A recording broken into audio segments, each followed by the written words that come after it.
Dan Davis, PGA Professional here at the Chase Golf Club. Today we're going to be talking about your go-to shot, but firstly what we're going to talk about is, before we look at a go-to shot, we need to have a stock shot that you're comfortable with. So I've done a little bit of practice and you can see everything here on the screen, just starting either on target, slightly left, and then just fading a little bit left to right.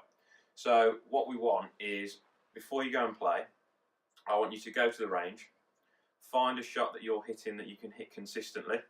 So for me, it's that ball that starts a little left, fades a little bit to the right hand side, and that's the shot I'm going to go onto the course with on that day. So I don't want to be hitting the shot on the range, little left to right fade, and then get on the golf course, stand up on the first tee, aim down the right side and try and hit a draw.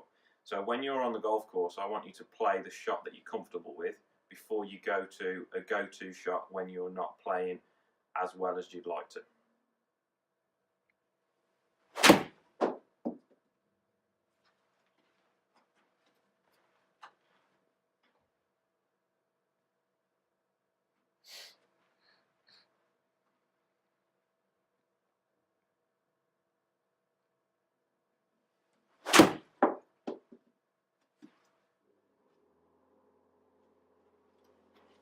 So we're going to look at two go-to shots, one with the iron and one with the driver. I've just hit my practice shots there with the 7-iron, so I'm going to stick with it for the time being. A go-to shot is all about controlling the flight, controlling the distance, and making sure we keep the golf ball in play. So with that in mind, we're not going to change ball position, but to give us a little bit more control, we're just going to grip down the club slightly. So not a massive amount, just slightly. And the main thing to create the control is our swing length is going to be a little bit shorter. So we're going to feel like we're swinging the golf club back 3/4 and through 3/4. This is all to do with controlling the ball flight, making sure we keep that golf ball in play. Now what you'll notice when I play a couple of these shots is the ball flight is going to come out lower and it's not going to go quite as far. So see that golf ball that's just landing short of the white lines? The white lines were the ones where I've hit a full shot with. You can see it there on that picture there, which is really, really useful, that the ball's coming out lower, landing shorter. So for that reason, when you're playing this go-to shot, this 3/4 shot, where we grip down the club slightly, we swing the golf club 3/4 of the way back, 3/4 of the way through, we need to use an extra golf club. So I'm going to go up to my 6-iron. Play exactly the same shot. What we're looking for now, so we keep the ball position in the same spot, grip down the club slightly, and I find it really useful just to do a few practice swings, really feeling that I'm swinging the golf club 3/4 of the way back, 3/4 of the way through, but now I've got the 6-iron, the distance should match up with the white lines. Let's give it a go.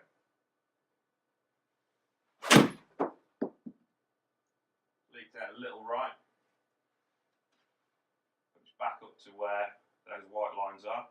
Been able to control the flight, that's only missed the target by 10 or 12 yards, so that's still hitting the green. So we've been able to control the flight. If I just change the screen to that so you can have a little look. So these white ones just up here were my full swing.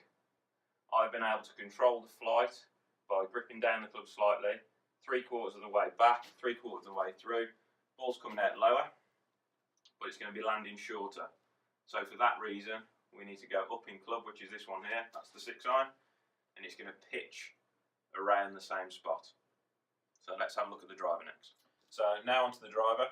We're on the 10th hole at Pebble Beach. We've got a penalty area down the right-hand side, bunkers on the left. We've got quite a tight fairway. We need to hit the fairway, to give ourselves a good chance of getting into the green in 2. So with the driver, it's slightly different to the iron. Normal driver, we'd have the ball position on the inside of this left foot, nice and wide with the stance, good long, fluid, long backswing, through into the golf ball and through, create as much speed as we possibly can and launch the ball into the air. Now, because we want more control, we're going to change the setup on the swing slightly.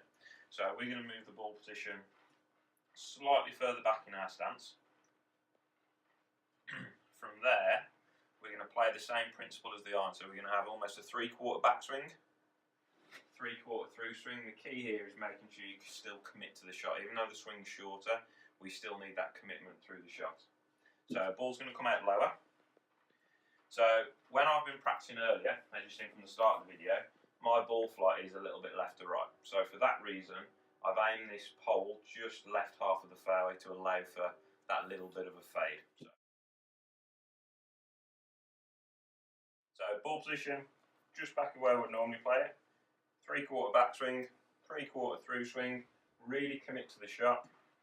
Ball's going to come out a little lower, a little bit of fade. Let's give it a go.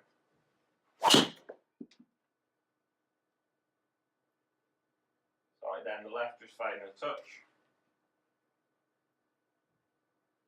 Gives me a good look at the green for the second shot.